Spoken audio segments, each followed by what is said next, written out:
मिट्ठू मुंशी प्रेमचंद। बंदरों के तमाशे तो तुमने बहुत देखे होंगे। मदारी के इशारों पर बंदर कैसी कैसी निकले करता है, उसकी शरारतें भी तुमने देखी होंगी। तुमने उसे घरों से कपड़े उठाकर भागते देखा होगा। पर आज हम तुम्हें एक ऐसा हाल सुनाते हैं जिससे मालूम होगा कि बंदर लड़कों से भी दोस्ती कर सकता है। कुछ दिन हुए लखनऊ में एक सर्कस कंपनी आई थी। उसके पास शेर, भालू, चीता और कई तरह के और भी जानवर थे। इनके सिवा एक बंदर मिट्ठू भी था। लड़कों के झुंड रोज इन जानवरों को देखने आया करते थे। मिट्ठू ही उन्हें सबसे अच्छा लगता। उन्हीं लड़कों में गोपाल भी था। वह रोज आता और मिट्ठू के पास घंटों चुपचाप बैठा रहता। उसे शेर, भालू, चीते आदि से कोई प्रेम न था। वह मिट्ठू के लिए घर से चने, मटर, केले लाता और खिलाता। मिट्ठू भी उससे इतना हिल गया था कि बगैर उसके खिलाए कुछ न खाता। इस तरह दोनों में बड़ी दोस्ती हो गई। एक दिन गोपाल ने सुना कि सर्कस कंपनी वहां से दूसरे शहर में जा रही है। ये सुनकर उसे बड़ा रंज हुआ। वह रोता हुआ अपनी माँ के पास आया और बोला, अम्मा, मुझे एक अठन्नी दो, मैं जाकर मिट्ठू को खरीद लाऊं। वह न जाने कहाँ चला जाएगा, फिर मैं उसे कैसे देखूंगा। वह भी मुझे न देखेगा तो रोएगा। माँ ने समझाया, बेटा, बंदर किसी को प्यार नहीं करता, वह तो बड़ा शैतान होता है। यहाँ आकर सबको काटेगा मुफ्त में। उलाहने सुनने पड़ेगी। लेकिन लड़के पर माँ के समझाने का कोई असर न हुआ। वह रोने लगा। आखिर माँ ने मजबूर होकर उसे एक अठन्नी निकालकर दे दी। अठन्नी पाकर गोपाल मारे खुशी के फूल उठा। उसने अठन्नी को मिट्टी से मलकर खूब चमकाया, फिर मिट्ठू को खरीदने चला। लेकिन मिट्ठू वहाँ दिखाई न दिया। गोपाल का दिल भर आया। मिट्ठू कहीं भाग तो नहीं गया। मालिक को अठन्नी दिखाकर गोपाल बोला, क्यों साहब, मिट्टू को मेरे हाथ बेचेंगे? मालिक रोज उसे मिट्ठू से खेलते और खिलाते देखता था। हंसकर बोला, अब की बार आऊंगा तो मिट्ठू को तुम्हें दे दूंगा। गोपाल निराश होकर चला आया और मिट्ठू को इधर उधर ढूंढने लगा। वह उसे ढूंढने में इतना मगन था कि उसे किसी बात की खबर न थी। उसे बिल्कुल न मालूम हुआ कि वह चीते के कटघरे के पास आ गया था। चीता भीतर चुपचाप लेटा था। गोपाल को कटघरे के पास देखकर उसने पंजा बाहर निकाला और उसे पकड़ने की कोशिश करने लगा। गोपाल तो दूसरी तरफ ताक रहा था। उसे क्या खबर थी कि चीते का पंजा उसके हाथ के पास पहुंच गया है।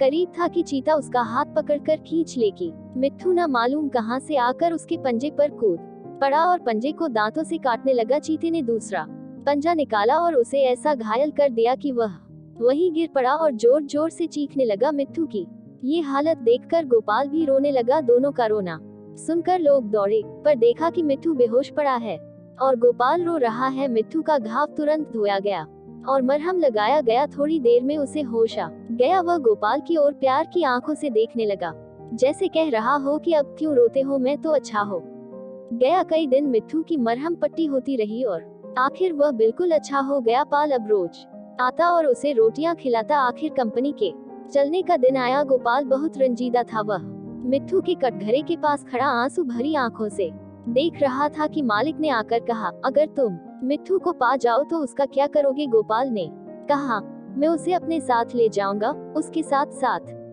खेलूंगा, उसे अपनी थाली में खिलाऊंगा, और क्या? मालिक ने कहा, अच्छी बात है, मैं बिना तुमसे अठन्नी लिए ही इसे तुम्हारे हाथ बेचता हूँ। गोपाल को जैसे कोई राज मिल गया। उसने मिट्ठू को गोद में उठा लिया, पर मिट्ठू नीचे कूद पड़ा और उसके पीछे पीछे चलने लगा। दोनों खेलते कूदते घर पहुंच गए। दक्षिणी अफ्रीका में शेर का शिकार। मुंशी प्रेमचंद एक मशहूर शिकारी ने एक शेर के शिकार का हाल लिखा है। आज हम उसकी कथा उसी की जबान से सुनाते हैं। कई साल हुए, एक दिन मैं नौरोबी की एक चौड़ी गली से जा रहा था कि एक शेरनी पर नजर पड़ी, जो अपने 2 बच्चों समेत झाड़ियों की तरफ चली जा रही थी, शायद शिकार की तलाश में। बस्ती में घुस आई थी। उसे देखते ही मैं लपक कर अपने घर आया और एक राइफल लेकर फिर उसी तरफ चला। संयोग से चांदनी रात थी। मैंने आसानी से शेरनी को मार डाला और उसके दोनों बच्चों को पकड़ लिया। इन बच्चों की उम्र ज्यादा न थी, सिर्फ 3 हफ्ते के मालूम होते थे। एक नर था, दूसरा मादा। मैंने नर का नाम जैक और मादा का जल रखा। जैक तो जल्द बीमार होकर मर गया। जल बच रही। जल झपना नाम समझती और मेरी आवाज पहचानती थी। मैं जहाँ जाता वहाँ कुत्ते की तरह मेरे पीछे पीछे चलती। मेरे कमरे में फर्श पर लेटी रहती थी। अक्सर मेरे पैरों पर सो जाती और जागने के बाद अपने पंजे मेरे घुटनों पर रखकर बिल्ली की तरह मेरा सिर अपने चेहरे पर मलती। एक दिन चांदनी रात में जल को साथ लेकर सैर के लिए निकला। हम दोनों खुशी के साथ सड़क पर चले जा रहे थे। मैं ये बिल्कुल भूल गया था कि उस दिन होटल में नाच होने वाला है। संयोग देखिए कि मैं और जल उस वक्त होटल के पास पहुंचे जब कोई मेहमान सवारी की तलाश में बाहर खड़ा था। उसने जब देखा एक शेरनी सड़क के बीचों बीच उसकी तरफ चली आ रही है तो वह इतना घबराया कि बयान से बाहर है और सामने की तरफ बेतहाशा भागा। उसे भागते देखकर और भी 2-3 आदमी भाग चले। जल ने समझा ये भी कोई खेल है। वह भी उनके पीछे पीछे दौड़ी। हंसते हंसते मेरे पेट में बल पड़ गए। आखिर मैं भी जल के पीछे दौड़ा और बड़ी मुश्किल से जल को पकड़ पाया। यद्यपि उसने किसी को घायल नहीं किया, मगर आनंद की जिंदगी बिताने वालों की बहादुरी की कलई खुल गई। फिर मैं जल को लेकर चांदनी रात में कभी बाहर न निकला।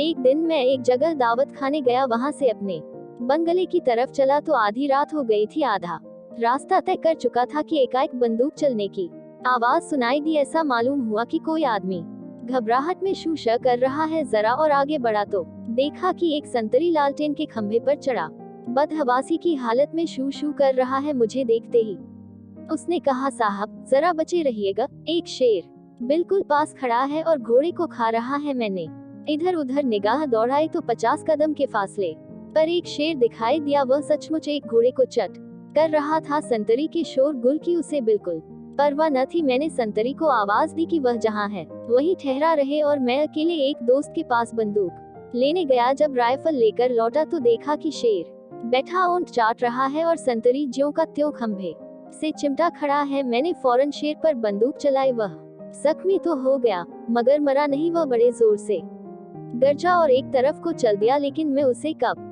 छोड़ने वाला था। मैं खून का निशान देखता हुआ उसके पीछे चला। आखिर मैंने उसे खाड़ी के किनारे पर खड़े देखा। अब की मेरी गोली काम कर गई। शेर गिर पड़ा। मैं खुश खुश शेर के पास गया और उसे देखते ही पहचान गया। वह मेरी शेरनी जल थी।